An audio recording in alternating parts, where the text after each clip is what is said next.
This might just be our most niche nerdy sermon to date, but dang it, I'm obsessed and you can't stop me. Unless you click away. Please don't click away. Let me geek out about this, I beg of you. If you follow us on Twitch, then you've already heard a bit of this rant, but I have become obsessed with this new music video project on YouTube called Milgram.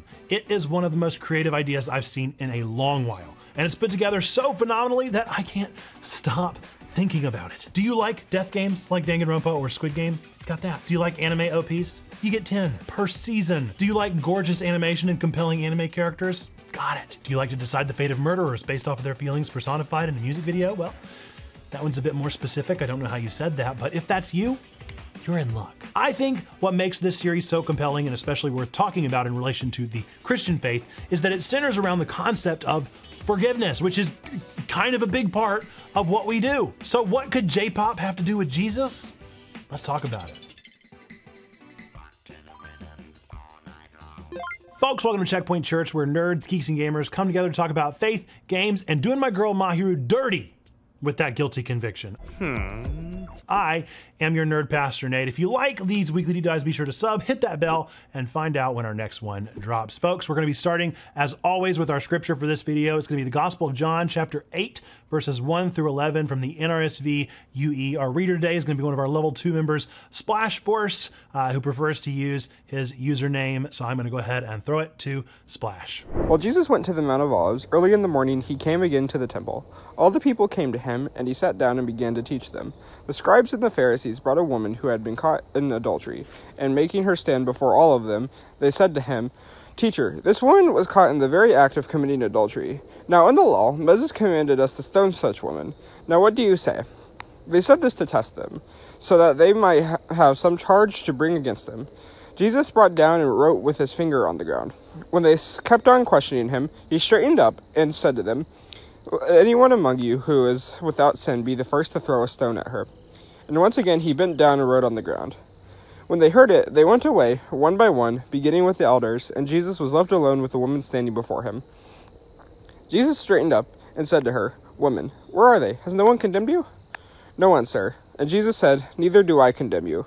Go on your way, and from now on, do not sin again." Okay, so two options are happening right now. You are either a Milgram fan and know everything that I'm about to say, or you have absolutely no idea what I'm talking about and are just here because you support Checkpoint or are just a curious little weeb. Either way, let's talk about what Milgram even is. Milgram is a music video project produced by Deco27 starting back in 2020. On the surface level, it is a unique set of excellent J-pop narrative songwriting, but once you dig a bit deeper, the truth of this awesome project comes out. The viewer is given the role of a prison guard named S. Your role as this guard is to judge a collection of 10 different prisoners. Over the course of 3 seasons, we, as S, will be tasked with determining the guilt of these 10 prisoners who are all confirmed murderers, according to the Jackalope. Given this, what we will actually be doing is not determining guilt as much as determining whether they are worthy of being forgiven or not. Now, the big question is, how will we learn about these prisoners? Well, each season, each prisoner is going to have their mental landscape extracted from their brains into the form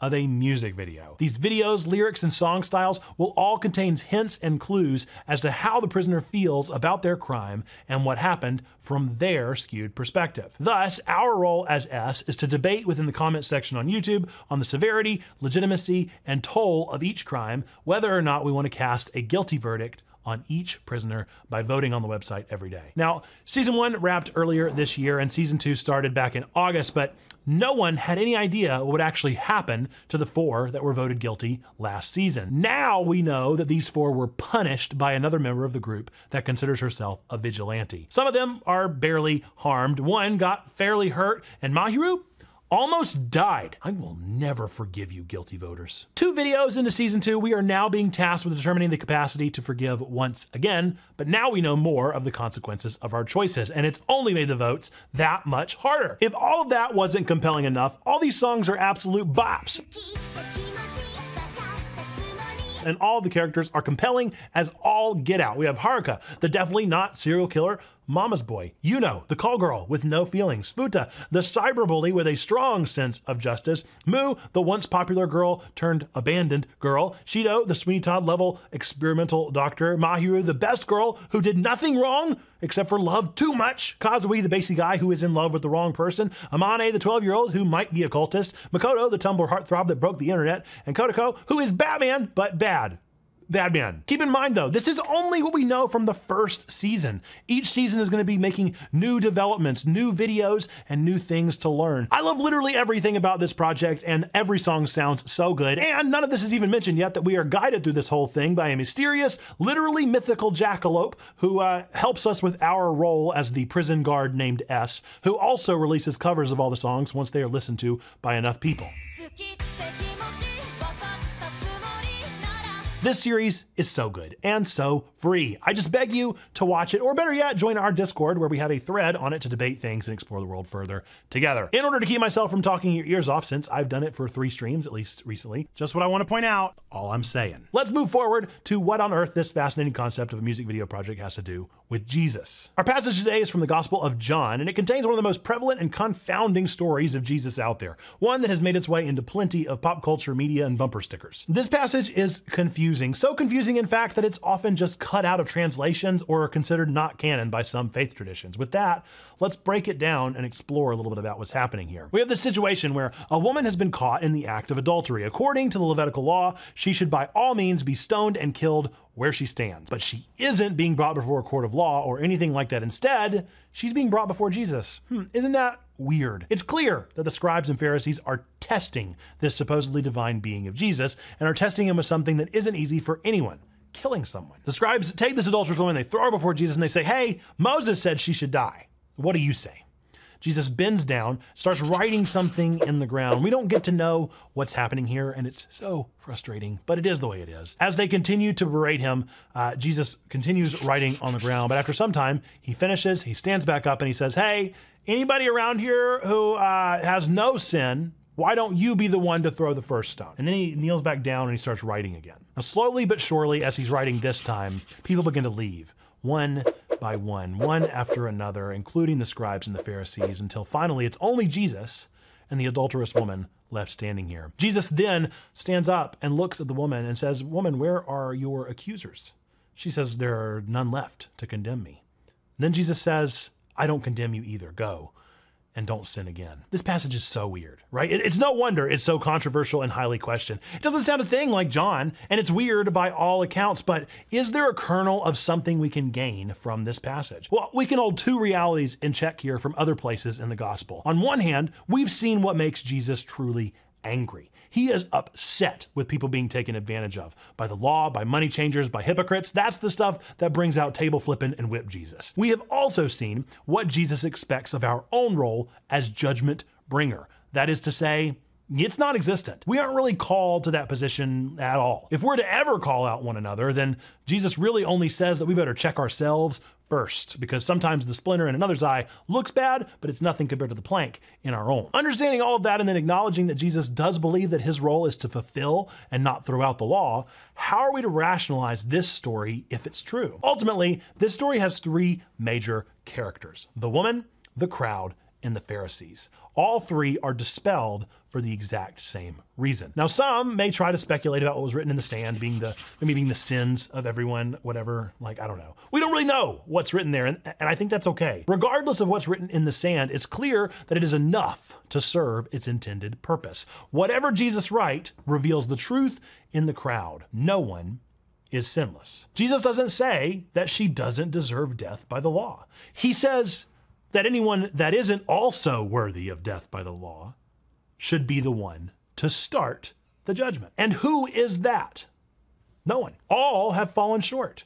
And so no one is able to pick up that first stone. Whether the law says so or not is besides the point for Jesus. So what is the point then? Well, the adulterous woman is the one who gets a slightly extra lesson from Jesus because she sticks around. Jesus points out the obvious. None are worthy. And then he tells her, go and become someone worthy. Because that's what the fulfillment of the law really is. It's a pursuit of Christian perfection. It's a lifelong seeking of the goodness that God wants for us. The truth of humanity is that we make rotten judges. We aren't good at it. Sorry if you're in that career. I'm sure you do the best you can with what you've got to work with, but divine law is beyond our purview. And that's where Milgram ties back into things. The name of the series is an obvious tie to the famous psychological experiments of Stanley Milgram, where participants would seemingly electrocute fellow participants that were actually in on the whole thing. The whole point of the experiment was to see the human capacity to do harm to one another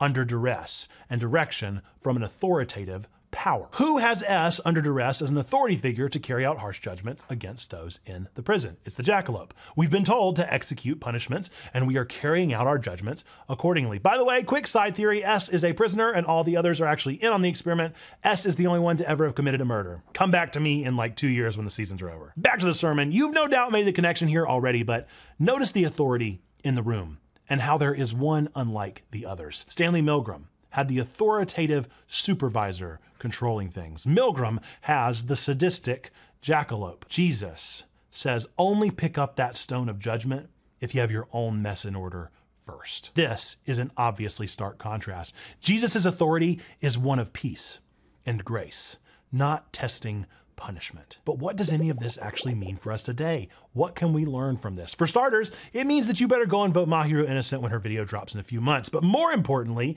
this game reminds us that we fall under the authority of someone better. Someone who is filled with the goodness and grace for the undeserving. The truth is, we are all worthy of the guilty verdict, but we have someone that took that and conquered it. There's no longer an option to be forgiven or not forgiven. You are forgiven. It only takes accepting it. The only perfect one is inviting us to be perfect and is offering us a clean plate to get started. No matter what music video might be made of your biggest mistakes, even if it's the boppiest of bops, you're still covered by the grace of Jesus. So whether you are the best girl, begging to be judged, or just trying to figure out what is even going on here, know you are always welcome here at Checkpoint Church. You have been forgiven, and we are happy that you're here. Folks, thank you so much for joining us for another of these nerdy deep dives. I know this one was pretty niche, but I had a lot of fun making it, a lot of fun talking about these things, and it just felt good to geek out. If you want more of what Checkpoint Church is doing, we are streaming almost every single day of the week, Mondays, Tuesdays, Wednesdays, Thursdays, and every other Friday. We're also on Discord 24/7. If you want more of what we're doing, you can hop on our Discord, join in some conversations, join in some chat, answer some forum questions, and engage with us there. Hey, quick question for you. Have you watched Milgram? If not, please stop what you're doing and do it. If so, then who is your current obsession? I'm not gonna lie, I'm pretty hooked on Yuna's music. Her voice is just real nice. Can't wait to hear another Mahiru song. I don't know when it's gonna be, but I am ecstatic. Please geek out with me in the comments so I have someone else out there to talk about this with.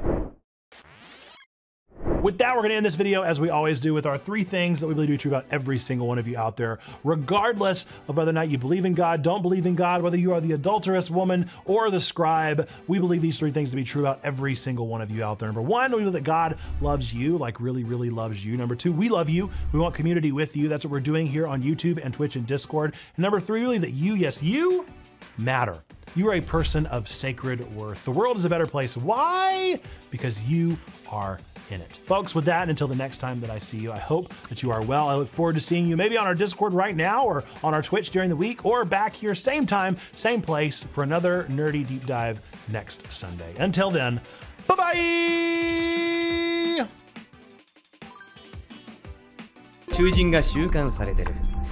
Important thing to notice there, okay? This is just what I want to point out. They just showed the rooms, and do you see what room there is? There's a 0 room. All I'm saying. There are 10 participants, but there's 11 rooms. You can't ding dang Rompa me out of this. There